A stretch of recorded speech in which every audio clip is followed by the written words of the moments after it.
All right, 97.7 Outlaw Radio FM listeners, you already know what time it is, and right here, right now, we are actually live in full effect with fellow Canadian hip-hop artist. He's local, but right now he's going worldwide, man. This individual is a phenomenal MC that can spit bars for days.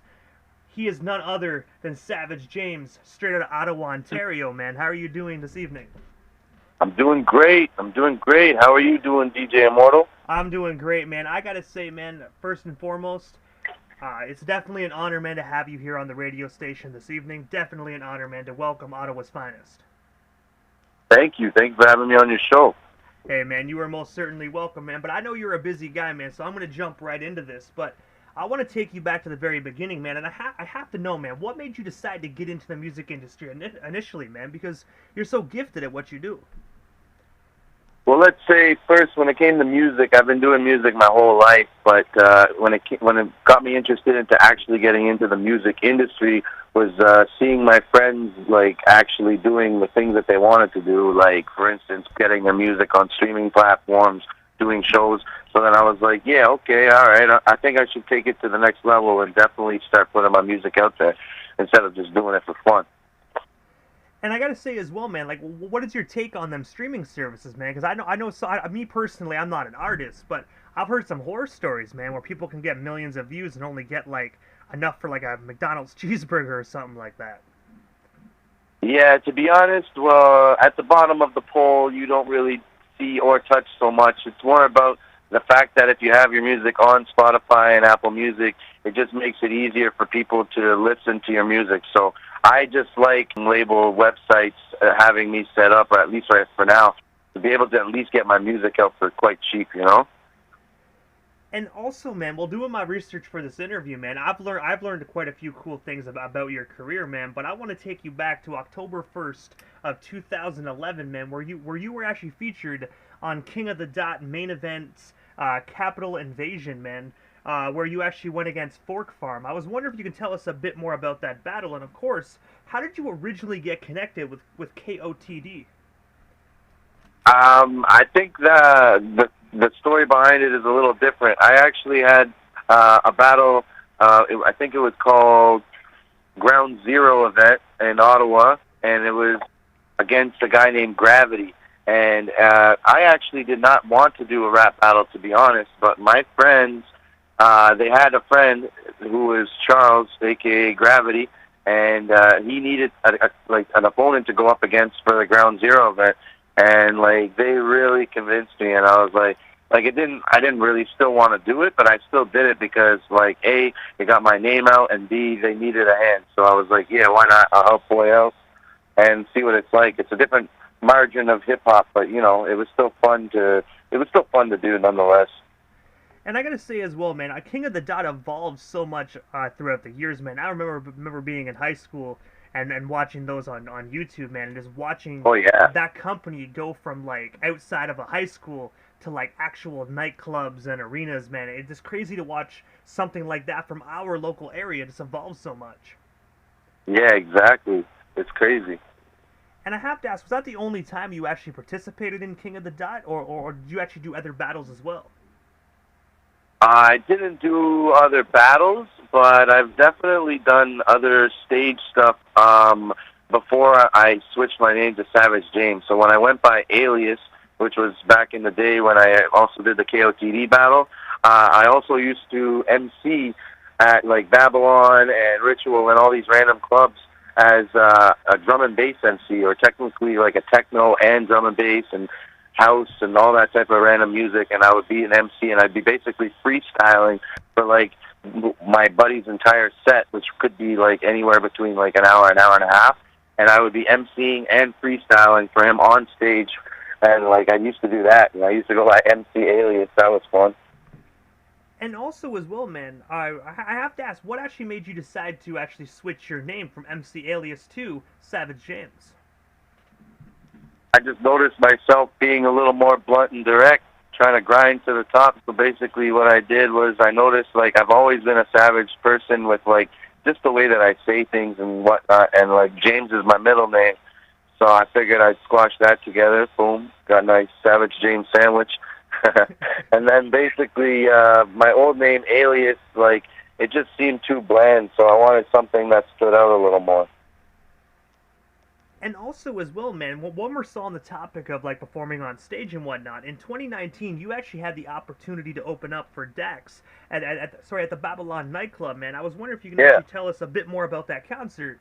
And did you get the opportunity to meet Dax before or after the show? No, I didn't get a chance to meet Dax, but it was pretty fun set nonetheless. Like, I was really happy because that was my last performance right before COVID hit. So I tried to make as much of an impact as I could, and yeah, I honestly forget how I got link ups to that show, but I definitely was grateful to the person that got me hooked up with that. And yeah, it was a sold out show. I was like one of the first performers, and at all my shows I usually have some kind of thing where I do something. So that time I had 13 pairs of like Dollarama sunglasses that I was like throwing into the crowd, and every time I would throw one into the crowd, I would pull one out of my pocket. And pretty much at my last show, I also did the same thing, but I put little spliffs on Monopoly money, and I called it Savage Cash, and I was giving that out. I actually remembered that one as well, man. I gotta say, I actually, that was the first time I actually smoked a joint in about 4 years, man, and I didn't do shit that day, I'll tell you that for a fact. Yeah, I'm happy you got a hold of that. That was a fun night. But also, man, I actually have that in my questions list, but since we're actually on the topic of, there's no point leaving it and then coming back to it, man. So on September 23rd, man, as you already know, you performed at Live on Elgin, where not only myself, but dozens of others were actually in attendance. For the listeners that didn't get the opportunity to attend, what was it like actually performing in your hometown a year and a half after the COVID-19 lockdown? I'm not gonna lie, I almost forgot during my performance that we had just come out of this, slash we're still in it. So like at the same time when I had thought about my Savage Cash and I was performing, I completely forgot about giving out those splits on the dollars bills. But either way, like everybody was grateful. I'm really glad that it was more of a closer, like the audience was like more of like a closer style audience, so I was able to interact with them better. So that was really fun. It was one of the funnest times that I had on stage in a while. And I gotta say as well, I really liked the Live on Elgin, just their venue, man. It was such a clean environment, and I mean that drink system was phenomenal, man. Like the moment you got done a drink, you had another one in your hand, man. I loved it. Yeah, they were on point with the drinks. Like even when we were in the back room where the artists were, same thing. They were on point with the drinks. Like it was unbelievable. And also as well, man, February 4th of 2020, you actually released a phenomenal single titled Cheddar Bob, man. I was wondering, what is the story behind that amazing single? And of course, what actually made you decide to do an 8 Mile themed track? Well, I knew that with a more modern style beat, it would be more alluring to like the kids and like the younger generation, but they don't really understand the 8 Mile reference as much. But I knew that Cheddar Bob as a reference for like older generation would catch their eye too. So like it would give them a chance to kind of delve into some like more newer style rapping, which brings me to the beat I actually purchased off an artist named Gaff in Ireland. So I had to PayPal him, and he took it in U.S. because he's a nice guy instead of the euro, so it saved me a little bit. And yeah, I paid for that beat from him. And basically, the theme of the song is like, I'm doing this on my own. I haven't had any help. I just do it by myself. I got friends on my side, but like we coming up together, you know. And if you don't like it, you can shoot yourself in your dick. Like Cheddar Bob did. I gotta say, man, I like that, man. I really do, because a lot of people, man, they do hate and whatnot, man. So I agree with that, man. They can just shoot themselves in the dick. Well, there you go. That's what I mean. It's like haters will be haters. So I'm gonna keep doing me. You keep hating. Enjoy. And also as well, man, in the same year, October 30th of last year, 2020, you actually released a 4-song EP titled Savage Nightmare. I was wondering if you can actually shed some light on this project, and of course, where can our listeners actually buy or stream themselves a copy today? Savage Nightmare is actually an EP that I created with a producer that I've been working with more recently, and he goes by Babylon, and we orchestrate beats together, Mop Beat style, like Havoc and Prodigy when they sit down and they make beats. Like Havoc's making the beats, but Prodigy's there giving them creative like insight. So basically, with that tape, we just started working, so we didn't have a chance to actually make beats together. So pretty much all those beats are made by 613 Tino, and I basically wanted to create a Halloween tape because Halloween's one of my favorite holidays. And I gotta say as well, man, like, when you actually brought up Babylon a few moments ago, man, I was always wondering, like, how did you guys actually get connected, man? Because the songs that you guys did together, man, your chemistry is phenomenal. I actually got linked up to him when he was friends with my brother. And he told me that he made beats back in the day, and I told him, don't say back in the day. It's like riding a bike. If you can make beats, you can still make beats. So he ended up started making beats again. And he's also started spitting and stuff too, so he's definitely got that in mind. I'm gonna try and get him on some singing tip. The singing, you gotta incorporate some flavor. I definitely agree on the flavor side of things, man. I'm definitely looking forward to seeing what you guys actually do as a duo, man, coming up in the future, man. I think it's gonna be phenomenal. Yeah, I definitely gonna have some work in the mix coming up soon. We had a very, very busy summer. I had a savage summer, basically. And also as well, man, February 16th of this year, you actually paid homage to your hometown of Ottawa with the Bank Street Freestyle. I was wondering if you can actually tell our listeners a bit more about this joint, and of course, will there ever be a Bank Street Freestyle Part 2 in the future? Well, as long as 613 Tino's studio is still on Bank Street, yeah, I can definitely do a Bank Street Freestyle Part 2 because I basically wrote a verse to a beat that I already had, and I wrote it in like literally no time, like less than an hour. I wrote like 2-3 verses, and I just went to the booth and spat that shit on that beat, and pretty much that was the setup. I really like the vibes from it. It's got like a very like wintry kind of, I don't know, darkish kind of vibes. Definitely something to smoke to. And also as well, man, immediately after this interview, I'm actually going to be playing a song of yours, man, featuring Keijo, Party Life. I was wondering if you can actually tell our listeners a bit more about this song, and if they haven't heard it already, what can they expect from it when I play it right here live on the FM dial here momentarily? I hope you're pulling up on a Tuesday, because it's definitely a party song, and that's the first track that Keijo released as the artist Keijo on streaming services, and that was just like, so when we did that show, I'm surprised that we ended up not doing that track, but we all had different setups and met up at different times. So, but that track, yeah, I remember recording it, and it was one of the first times that Keijo had been in the booth too. So it was really nice to hear him like develop his skills like over time and shit. So that was actually the first time he was actually in the booth, man. I'm not even gonna lie, man. He's so natural at what he does, man. He's such a talented individual. Oh yeah, he's a very soulful fellow. I'm not gonna lie, man. I literally am I'm astonished by that, to be honest with you, man. I did not think that was the first time he stepped into a booth. It's kind of blowing my mind right now.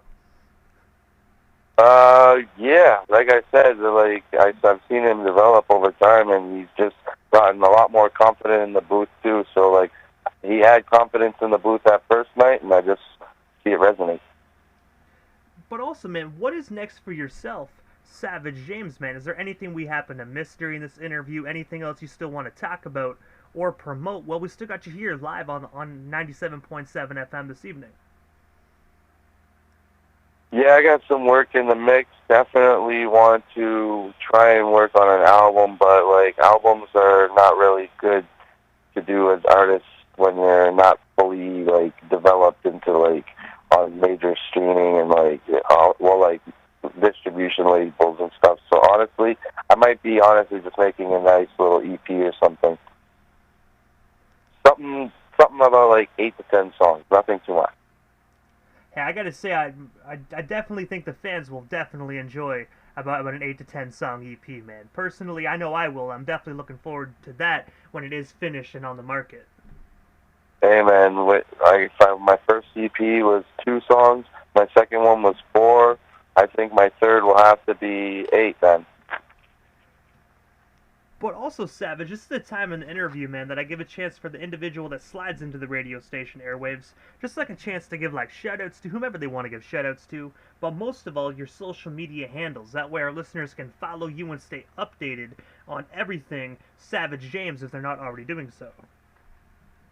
I'll start off first with my social media stuff, so you can definitely hit me up on Instagram immediately at the.savagejames.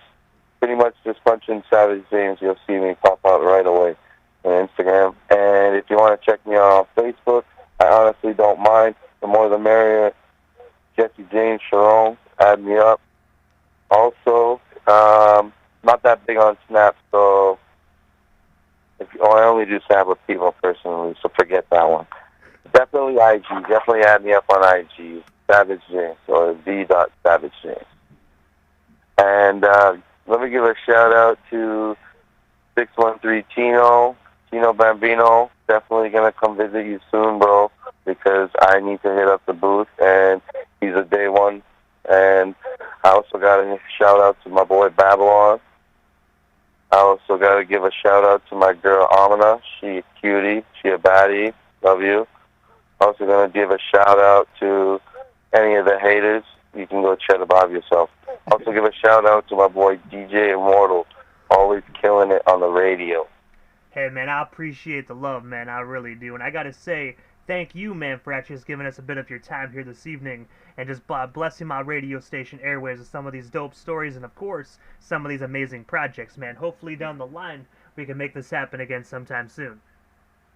Yeah, definitely keep me in touch, and I'll definitely be down to do anything. I'm a very open guy. That's what Savage James do. Hey, man, most definitely. You as well, man. Anything you need radio-wise or anything I can help as well, just let me know, man. I definitely got you. Hey, always a pleasure. Always thankful.